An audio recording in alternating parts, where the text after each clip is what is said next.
Hello दोस्तों, कैसे हैं आप लोग। उम्मीद करता हूं कि आप लोग अच्छे होंगे और आप लोगों की दुआओं से मैं भी बहुत अच्छा हूं। दोस्तों, आज हम लोग जो डिस्कस करेंगे, जैसे आपने शायद सुना होगा कि सीबीएसई ने एक न्यूज अपडेट किया था और उसमें यह कहा गया था कि जो बोर्ड के जो एग्जाम्स होने वाले 10th और 12th के, ये साल में अब 2 बार एग्जाम्स होंगे, 10th के भी और 12th के भी। वो जो 2 बार होंगे तो वो टर्म 1 और टर्म 2 के बेसिस पे होगा। मतलब पहला जो होने वाला है वो रहेगा टर्म 1, दूसरा रहेगा टर्म 2 में रहेगा। अब हम लोग ऐसे ही सारे क्या क्या चीजें आई हैं इसमें, क्या सारा एक जो रिसेंटली जो अपडेट्स है, मैं आपको पूरा क्लियर करा दूंगा इसी वीडियो में। और आप लोगों को जरा सा भी इसमें अटेंशन लेने वाली बात नहीं है कि इसमें क्या पूछा गया, इसका प्रोसेस क्या है, इनके जो एग्जाम्स होने वाले हैं स्कूल्स में होने वाले हैं, सेंटर्स में होगा या फिर आपके घर में या फिर ऑनलाइन होने वाला है। ये सारे जो डाउट्स बच्चे के मन में है, इन सारे डाउट्स को आई विल क्लियर यू। सो एक बच्चा है कबीर नाम से, अब पता नहीं उसको मेरा नंबर कहां से मिल गया। वो हमेशा मुझसे कहता है कि सर प्लीज इसके बारे में आप बताइए। वो बच्चा 10th में है कि सर अपडेट्स बताइए, क्या है नहीं है, कैसे प्रिपरेशन करूं, कुछ समझ में नहीं आ रहा। ना जाने कई सारे बच्चे ऐसे होंगे कबीर जैसा, जिनको कि ये सारी प्रॉब्लम्स उनको ना लगने लगेंगे कि यार इसमें ना होने वाला क्या है, कई सारे, क्योंकि ये बिल्कुल यार एक नया एक्सपीरियंस है बच्चों के लिए, है कि नहीं। सो जिनको भी ये डाउट्स है प्लीज आप इसको क्लियर यहाँ पर बिल्कुल फोकस के साथ देखें। जितने भी डाउट्स आपके होंगे उम्मीद है कि वो आपके सारा क्लियर हो जाएंगे। यहाँ से देखिए, टर्म 1 में जो एग्जाम्स होने वाले हैं, देखिए ये 10th और 12th दोनों के लिए है। टर्म 1 का जो एग्जाम होने वाला है वो नवंबर और दिसंबर का जो टाइम है उन्हीं के बीच में ये होगा। इसका प्रोसेस के देख लेते हैं। ये सिलेबस जो रहेगा वो 50% सिलेबस रहेगा।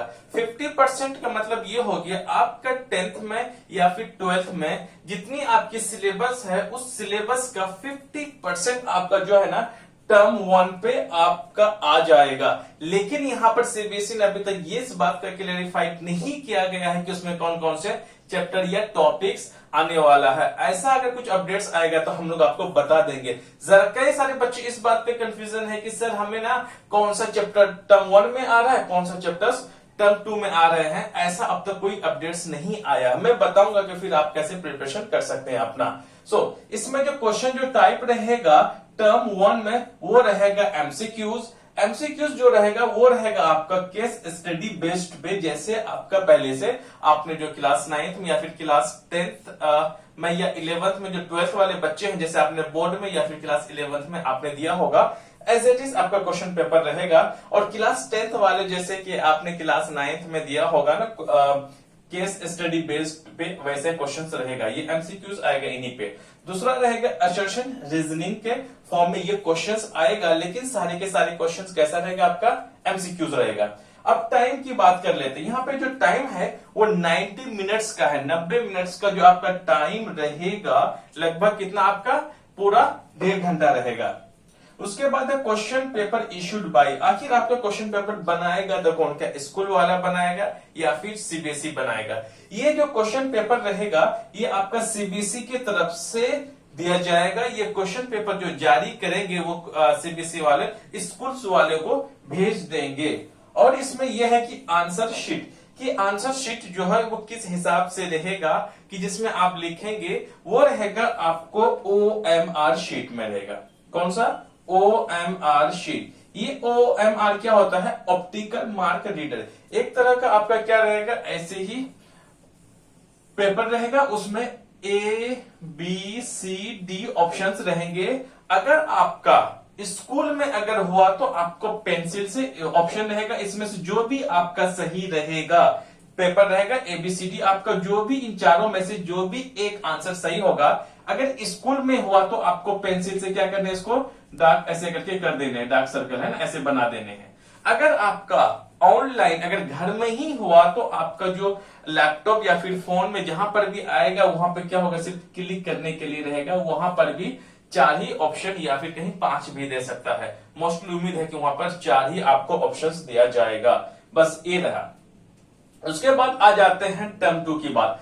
टर्म 2 जो आपका होने वाला है वो मार्च और अप्रैल के बीच में होगा। ये रखिएगा, ये 2000 कब होगा, 22 में होने वाला। ये 21 में ही हो जाएगा आपका, जैसे चल रहा है, ये जुलाई का मंथ चल रहा है। उसके बाद अब हम लोग देख लेते हैं कि टर्म 2 में जो सिलेबस रहेगा वो रहेगा 50%। जो टर्म 1 में जो 50% था, टोटल सिलेबस आपका 100% है ना। 100% में से 50% आपका टर्म 1 में पूछेगा। रिमेनिंग जो बचा हुआ 50% है वो आपका जो पूछा जाएगा सिलेबस, जो टर्म 2 में जो बचा हुआ सिलेबस है वो टर्म 2 में पूछा जाएगा। इसमें जो क्वेश्चन जो टाइप रहेगा वो एमसीक्यूज प्लस रिटन दोनों में ही रहेगा। कई जगह मैंने देखा कि जो बताने वाले हैं वो सिर्फ रिटन को बताते हैं, एमसीक्यूज को नहीं बताते। नहीं, इसमें एमसीक्यूज भी होगा और साथ में रिटन में भी होगा। लेकिन इस बात के अभी तक सीबीएसई ने क्लैरिफाइड नहीं किया गया है कि एमसीक्यू से कितने सवाल होंगे और रिटन में से कितने होंगे, राइट, वो नहीं आया। लेकिन आपका एमसीक्यूज और रिटन में दोनों में ही होने वाला है। वो मैं बताऊंगा कि इनकी प्रिपरेशन कैसे करनी है। अब देखिए, इसमें केस स्टडी बेस पे सवाल पूछा जाएगा, टर्म 2 में सिचुएशन बेस में पूछा जाएगा। मतलब कुल मिलाकर के जैसे ही आप अगर 10th में हैं तो 9th में जैसे आपने किया था एज इट इज आपको यहां पर भी करना है। जो बच्चा अगर 12th में है जैसे आपने 10th और 11th में किया था एज इट इज आपको करना है। इन सबको वर्ड्स के जो लिखा हुआ है ना इसके बेसिस पे मत जाओ कि यार ये पता नहीं क्या है, नहीं कुछ अलग टाइप का, नहीं, बिल्कुल भी अलग टाइप का नहीं। जैसे आपने पहले प्रीवियस क्लासेस में जैसे आपने एग्जाम्स दिए हैं वैसे ही आपको देने होंगे। बस यहाँ पे फर्क इतना है कि पहले आप एक साल में एक बार देते थे बोर्ड एग्जाम, अब यहां पर एक साल में 2 बार आपको देने होंगे। तीसरा है short and long questions answers रहेगा आपका रिटर्न में। अब टाइम कितना रहेगा इसमें रहेगा 2 आवर्स, 2 घंटे का टोटल आपका टाइम रहेगा। और क्वेश्चन पेपर जो कौन इश्यू करेगा वो भी आपका करेगा सीबीएसई ही करेगा। और नेक्स्ट जो आंसर जो शीट रहेगा वो आपका नॉर्मल ही रहेगा, जो कि अगर आप स्कूल में देते हैं सेंटर्स में तो आपको नॉर्मल जैसे आता था वैसे ही देना है। और बाकी यहाँ पे ओएमआर शीट्स इसमें नहीं होंगे, याद रखिएगा। अब देखिए, अगर चलिए इसको हम लोग फिर बाद में डिस्कस करेंगे ये है क्या। अब हम लोग आगे देख लेते हैं कि किस हिसाब से कौन ऐसा सिचुएशंस रहेगा जिसके बेसिस पे आपका एग्जाम लिया जाएगा। अब हम लोग यहाँ पर देख लेते हैं आगे। चलिए अब हम लोग यहां से आगे देख लेते हैं कि जो सीबीएसई है नया अपडेट्स में उसने और क्या क्या बताया उसको देख लेते हैं। देखिए, असेसमेंट या फिर examination as per different situation. अगर कोविड-19 की वजह से अगर सिचुएशंस किस हिसाब से होंगे तो उन्हीं सिचुएशंस के हिसाब से सीबीएसई किस हिसाब से एग्जाम्स लेने वाले हैं उसको देख लेते हैं। पहला यह है कि पैंडेमिक इंप्रूव। अगर पैंडेमिक अगर इंप्रूव हो जाए, कोविड-19 के केसेस कम आने लगे, वैक्सीनेशन बड़ा अच्छा से अगर हो गया हो, तो ऐसे हाल में अगर सब ठीक ठाक रहा तो ऐसे सिचुएशन में जो टर्म 1 का जो एग्जाम है आपका नवंबर और दिसंबर में जो होने वाला है वो 21 में जो है वो एग्जाम्स आपके कहां पे होंगे, स्कूल्स में होगा, ना कि सेंटर्स में होगा। याद रखिएगा, जिस स्कूल में आप पढ़ते हैं आपका जो एग्जाम का जो सेंटर पड़ेगा आपका खुद का ही स्कूल में ही होगा। बट यहां पर सीबीएसई द्वारा एक होगा सेंटर, एक्सटर्नल सेंटर और ऑब्जर्वर होंगे, और साथ में वहां पर कुछ ऐसे ऑफिसर्स होंगे जो कि आपका जो देखभाल करेगा, वहां पे उसी हिसाब से क्या करेंगे वो एग्जाम्स लेंगे। और उसके बाद और सिचुएशन नेक्स्ट, अगर सिचुएशन अगर नवंबर दिसंबर तक अगर कोविड-19 के केसेस अगर सही से खत्म नहीं हुआ, अगर केसेस में अब भी अगर कोई दिक्कत है तो ऐसे में क्या करेगा, टर्म 1 का जो एग्जाम है वो नवंबर दिसंबर में क्या हो जाएगा, होम या फिर ऑनलाइन हो जाएगा। अगर कोविड पैंडेमिक अभी भी खत्म अगर नहीं हुआ तो ये सब चीजों को जो सीबीएसई ने मद्देनजर रखते हुए जो कि आपको 2021 में जो फाइनल एग्जाम्स होने वाले हैं, इन सारी चीजों को बड़ा ही अच्छे से ध्यान रख करके ये सारे सिस्टम्स को बनाया गया है। आप देखिए, अब टर्म 2 अगर मार्च अप्रैल तक अगर ठीक ठाक हो जाए तो अगर कोविड पैंडेमिक की वजह से अगर ठीक ठाक हो जाए तो टर्म 2 अगर आपका कहां स्कूल में हो या फिर सेंटर में हो, याद रखिएगा टर्म 1 आपका नवंबर और दिसंबर में कोविड पैंडेमिक की ही वजह से अगर होम या फिर ऑनलाइन, दोनों तो एक ही चीज है, तो अगर घर में या फिर ऑनलाइन हो जाए, और टर्म 2 जो आपका जो मार्च अप्रैल 2022 में अगर स्कूल में हो जाए, तो ऐसे सिचुएशन में जो वैल्यू है, जो मार्क्स है, जो वेटेज है, टर्म 1 का ज्यादा होगा या फिर टर्म 2 का होगा। याद रखिएगा, जो आपका होम या फिर ऑनलाइन हमेशा जो होगा उसका जो वेटेज है ना कम कर दिया जाएगा as compare to term 2। T1 का जो वेटेज है ना रिड्यूस कर दिया जाएगा एंड T2 का जो वेटेज है वो इंक्रीज कर दिया जाएगा। कुल मिलाकर के आपको यहाँ पर ये समझ में आ गया कि जो आपका स्कूल में या फिर सेंटर में होने वाला है तो उसकी जो वेटेज है बढ़ा दिया जाएगा, जो ऑनलाइन या फिर आपका घर में जो भी T1 या फिर T2 होगा जो घर में होगा उसका वेटेज कम कर दिया जाएगा। एक सिचुएशन। दूसरा सिचुएशन क्या होगा, अगर T1 स्कूल में हुआ है ना, सीबीएसई द्वारा ही ये हो जाएगा, सारे सिस्टम के साथ हो जाएगा यहाँ पर, तो ऐसे हाल में क्या हो जाएगा, T2 अगर आपका घर में हुआ तो T1 की वेटेज को इंक्रीज कर दिया जाएगा और T2 का जो वेटेज है उसको कम कर दिया जाएगा। जो घर में या फिर ऑनलाइन होगा तो उसका वेटेज कम कर दिया जाएगा। अब थर्ड सिचुएशन क्या है, अगर T1 स्कूल में हो गया, अगर सब ठीक ठाक रहा, तो अगर T2 आपका एग्जाम ही नहीं हुआ, एग्जाम ही अगर कोविड पैंडेमिक की वजह से अगर स्कूल सारे बंद रहे, तो कोई पढ़ाई कर लिखाई ना हो, तो ऐसे हाल में T2 जो कब होगा, मार्च और अप्रैल 2022 में अगर एग्जाम्स नहीं हुआ, तो ऐसे हाल में T1 का जो मार्किंग किया जाएगा वो रहेगा, T1 का परफॉर्मेंस को देखा जाएगा और साथ में इंटरनल असेसमेंट्स जो आपके होने वाले हैं उसके बेसिस पे आपका T2 का मार्क्स को क्या कहेगा, डिसाइड किया जाएगा। इंटरनल असेसमेंट में आ जाता है आपका प्रोजेक्ट आ जाता है, आपका जो पीरियडिक टेस्ट जो होता है स्कूल्स में वो दिया जाएगा और आपका प्रोजेक्ट हो जाएगा। तो इन सारी चीजों को होगा इंटरनल जो असेसमेंट बोलते हैं, इन्हीं सारी चीजों को बोलते हैं। जैसे पीरियडिक टेस्ट 3 होते हैं, आपके प्रोजेक्ट्स वगैरह होता है, असाइनमेंट्स होते हैं, इनको ही इंटरनल असेसमेंट कहा जाता है, राइट। इनके बेस पे दिया जाएगा। अब अगर नेक्स्ट क्या है, अगर आपका T1 भी नहीं हुआ और T2 भी एग्जाम नहीं हुआ पैंडेमिक की वजह से, तो आपका इंटरनल असेसमेंट के द्वारा ही आपका मार्क्स डिसाइड किया जाएगा। याद रखिएगा, जो T1 का जो इससे पहले मैंने आपको बता दिया, जो OMR शीट में जो आपका एग्जाम लिया जाएगा वो क्या करेंगे, स्कूल वाले या फिर ऑनलाइन में जो होने वाला है, तो इसमें क्या किया जाएगा, उसको स्कूल वाले क्या करेंगे, स्कैन करके सीबीएसई के पोर्टल में अपलोड कर दिया जाएगा। ये हिसाब से क्या होगा, सीबीएसई के वेबसाइट में उसी के हिसाब से वो मार्क करेंगे। दूसरा सिचुएशन ये भी हो सकता है कि जो OMR आपकी जो शीट है इनको स्कूल वाले ही लेंगे और उसी को मार्किंग करेंगे। मार्किंग करने के बाद नंबर फिर आपको स्कूल वाले दे सकते हैं, सेकेंड चांस है ना। पहला तो सीबीएसई पोर्टल में उसको अपलोड कर दिया जा सकता है आपका OMR शीट को, तो सीबीएसई वाले चेक करेंगे। हो सकता है सेकेंड सिचुएशन ये कि अगर स्कूल वाले ही आपका जो कॉपी चेक करेंगे, जो OMR शीट या टर्म फर्स्ट का होगा, तो उनको फिर वो मार्क करके नंबर दे करके फिर वो सीबीएसई को भेजेंगे। वो सीबीएसई के हाथ में है होगा कि आपको नंबर किस हिसाब से दिया जाएगा।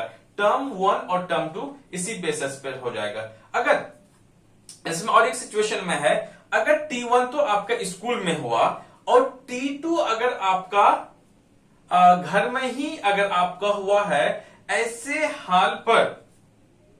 हाल पर जो T1 का जो प्रोसेस है, जैसे कि मैंने इससे पहले मैंने बताया था ना, T2S पर जो है T1, तो T1 का अगर एग्जाम्स है आपका स्कूल में हुआ है, T2 अगर घर में होगा, तो T1 के ऐसे सिचुएशन में क्या हो जाएगा कि ये भी हो सकता है कि जो 90 मार्क्स होगा, जो T2 जो होगा वो T1 के ही तरह होगा, मतलब टर्म फर्स्ट के तरह होगा, MCQs होगा, 90 मिनट्स का टाइम होगा, जो कि इससे पहले मैंने आपको बता दिया गया है। सो आपको ये वीडियोस कैसा लगा आप बताइएगा, और हाँ आप अपना कमेंट्स जरूर बताइएगा कि ये गुड न्यूज है गुड न्यूज है या फिर बैड न्यूज है आपके एग्जाम्स के रिगार्डिंग। आप अपना अपना ओपिनियन जरूर बता दीजिएगा। अब रही बात, ये तो आपकी ओपिनियन आप अपना कमेंट सेक्शन में जो वो लिख दीजिएगा, और मेरा ओपिनियन इसमें क्या है वो मैं बताता हूं। देखिए, ये गुड न्यूज या बैड न्यूज ये दोनों ही है।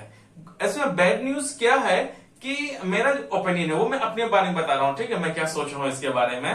तो बैड न्यूज इसलिए है कि आप सब जानते हैं कि जो पढ़ाई लिखाई जो आपका ऑनलाइन चल रहा है, क्योंकि जो मैं बच्चों को मैं क्लासेस लेता हूं तो वहां से मुझे पता चलता है कि जो उनकी जो पढ़ाई लिखाई बेहतर ढंग से नहीं हो पाता है, ना ही टीचर्स को अच्छे से एक्सप्लेन करते हैं वहां पर, और बच्चा भी उतना ज्यादा फोकस नहीं हो पाता है एज कम्पेयर टू ऑफलाइन जो आप स्कूल में पढ़ते थे। एक प्रॉब्लम इसमें आ गई। तो ऐसे में एग्जाम इस हालत में देना आपको पूरा ही लिखना पड़ेगा, टर्म 1 और टर्म 2 में आपको लिखना ही पड़ेगा। तो ये क्या है, एक हिसाब से बैड न्यूज है। अब गुड न्यूज ये है कि देखिए आपका ना टर्म 2 में दिया जा रहा है एक बिल्कुल स्टूडेंट्स के लिए एक नया एक्सपीरियंस है। ऐसा एक्सपीरियंस आपने शायद किसी भी एग्जाम्स में नहीं दिया होगा कि आपको फाइनल एग्जाम जो है वो 2 बार में देने पड़ रहे होंगे या कभी आपने दिया होगा। तो ऐसे सिचुएशन में क्या होगा कि आपको ना डिवाइड कर दिया गया, ताकि आपको एक टाइम दे दिया गया कि आधी बुक्स जो आधा सिलेबस अभी इतने दिन के गैप दे दिया गया है, फिर कुछ दिन के बाद आपको गैप कर दिया गया है, ताकि कि अपने आप को आप अपडेट कर सके, अपग्रेड कर सकें, ताकि कि आपको जो फाइनल एग्जाम में जो प्रेशर बच्चों पे पड़ने वाला था बिना किसी पढ़ाई लिखाई के, बिना स्कूल गए हुए, ऑनलाइन के ही पढ़ाई की मदद से, तो ऐसे में स्ट्रेस लेवल जो बच्चे को जो बढ़ना चाहिए था वो थोड़ा सा कम हो गया है। लेकिन फिर भी बच्चों को क्या होगा कि स्ट्रेस लेवल जो है ना वो बढ़ेगा ही थोड़ा बहुत। लेकिन मैं यहाँ पर मैं इस हिसाब से मैं आपको मैं बताना चाहता हूँ कि देखिए आप अपनी पढ़ाई है ना अभी से शुरू कर दीजिए।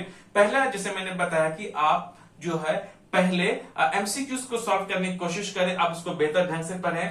आप पढ़ेंगे भी क्या, क्योंकि अब तक कोई सिलेबस का क्लेरिफिकेशन तो अभी सीबीएसई की तरफ से आया नहीं है। तो आप क्या करें, आप 10th के अगर बच्चे हो तो आप मैथ्स के कुछ पहले चैप्टर्स को आप पढ़ना शुरू कर दिए, जैसे ट्रिग्नोमेट्री है, अलजेब्रा है, कोऑर्डिनेट ज्योमेट्री है। तो क्योंकि जो इससे पहले अगर आपको ये सब चीजें अगर समझ में नहीं आती हैं तो कई सारे 5-6 पार्ट्स में भी आता है क्लास 10th का मैथमेटिक्स। अगर आपको समझ में नहीं आ रहा तो इसी चैनल के आपको जो प्लेलिस्ट में वहां पर जाकर के आपको मिल जाएगा। अब साइंस का भी है 10th के वालों के लिए मैं बता रहा हूं। तो साइंस में अगर है तो आप बायो, फिजिक्स और केमिस्ट्री को भी पहला 2 चैप्टर्स को आप पढ़ें, उसका एमसीक्यू ज्यादा से ज्यादा सॉल्व करने की कोशिश करें। उसी तरीके से आपका जो एसएसटी का हिंदी है, इंग्लिश का, उसी हिसाब से आप करें।